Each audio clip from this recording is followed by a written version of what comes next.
प्रणाम गुरुदेव। मेरा नाम माही थापा है और थर्ड आई ध्यान साधना करते हुए मुझे थर्ड आई में बहुत मतलब वाइब्रेशन महसूस हो रहा था और क्राउन चक्रा पूरा ठंडा हो गया था।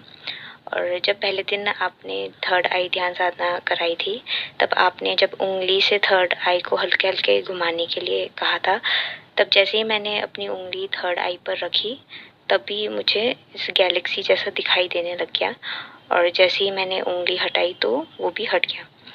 और कल मुझे ध्यान करते वक्त 3 नीले बिंदु जैसे दिखाई दिए।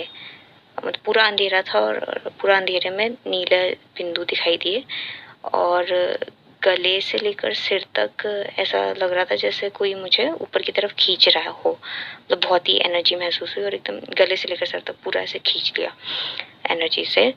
और जीभ और दांतों से भी काफ़ी एनर्जी का महसूस होता है। ऐसे जीभ से ऊपर दांत के तो ऊपर की ओर एनर्जी बह रहा हो जैसा। तो कृपया आप मार्गदर्शन करें गुरुदेव। आपका बहुत बहुत धन्यवाद। प्रणाम आपको। थर्ड आई मेडिटेशन, अगर हम थर्ड आई मेडिटेशन करते हैं और 1-2 दिन के अंदर हमें वहाँ गैलेक्सी जैसा दिखाई देता है, तो हमें ये समझ लेना चाहिए कि हम बहुत अच्छी स्थिति में आ गए हैं। अब हमें यात्रा ना तो बंद करनी है ना वापस जाना है। अब हमें ध्यान करना है और ध्यान के साथ 10 से 15 मिनट 20 मिनट मौन होना है। ठीक है, इसे समझेंगे। थर्ड आई मेडिटेशन करने के बाद जो है जीभ में और दांतों में एनर्जी महसूस होना और खिंचाव महसूस होना, वो बहुत ही ज्यादा शुभ है, बहुत ही ज्यादा अच्छा है। ठीक है, अब आगे हम चलते हैं कि 2-3 दिन के अंदर मुझे गैलेक्सी जैसा दिखाई दिया। मेरी साधना ठीक चल रही है या नहीं चल रही? साधना बिल्कुल अच्छी चल रही है। अगर 1-2 दिन के अंदर फर्स्ट डे में ये हुआ तो बहुत अच्छी साधना चल रही है। वो तुम्हारी कल्पना नहीं थी, क्योंकि ना तो वहां मैंने तुम्हें कहा गैलेक्सी देखो, क्योंकि थर्ड आई पे कल्पना करने के फेवर में मैं नहीं हूं। जल्दी हमें वहां कल्पना नहीं करनी चाहिए। अगर फिंगर रखने से वहां पे गैलेक्सी दिखाई दी तो वो शुभ है, वो सत्य है। दूसरा कि मैं थर्ड आई करती हूँ तो मुझे क्राउन चक्रा पे ठंडक महसूस होती है। कुछ साधकों को थर्ड आई पे ठंडक महसूस होती है और क्राउन चक्रा पे, कुछ साधकों को क्राउन चक्रा पे ठंडक महसूस होती है।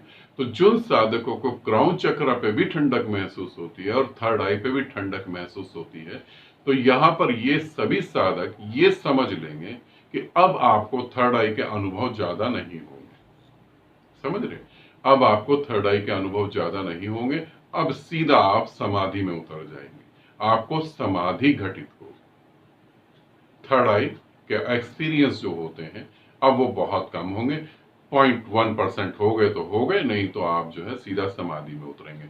तो जिन भी साधकों को जो मेरे साथ जुड़े वो तो मेरे साथ ग्रुप कर ही रहे हैं, साधना कर ही रहे हैं कंटिन्यू। अगर आप मेरे साथ नहीं जुड़े हैं और आप साधना कर रहे हैं, तो मैं ये नहीं कहने जा रहा कि आप मेरे साथ जुड़ जाएं, है ना। अक्सर ये होता है, फिर व्यक्ति बोलता है फिर आप जल्दी से मेरे साथ जुड़ जाएं और साधना करें और देखें परमात्मा को। मैं ऐसी कोई बात नहीं कह रहा हूं, आप आजाद हैं पूरी तरह से। फिर आप किसी गुरु के साथ जरूर जुड़े, क्योंकि साधना की इतनी ऊंचाई पे आकर मेरे प्यारे दोस्तों वापिस जाना बड़ा दुखदाई है। जीवन और ज्यादा दुखदाई हो जाता है। जिंदगी को जब तक नहीं जाना तब तक बड़ी मजेदार है, और जिंदगी को आधा जान लिया बहुत दुखदाई होती है। या तो पूरा जानो या जानो ही नहीं, या तो पूर्णता बेहोश हो जाओ और या तो पूर्णता होश होकर परमात्मा में लीन हो जाओ। तो इतनी ऊंचाई के बाद वापिस आना, जिंदगी पहले से भी ज्यादा दुखदाई हो जाती है। तो फिर जो है आप अपना समय खराब नहीं करें। जैसे माही थापा को हो रहा है, अगर आपको भी ऐसा हो रहा है तो आप जल्दी से जल्दी किसी गुरु को ढूंढें और अपने में लीन हो जाएं। ठीक है, आनंदित रहें, सदा खुश रहें। बहुत बहुत प्रेम आप सभी।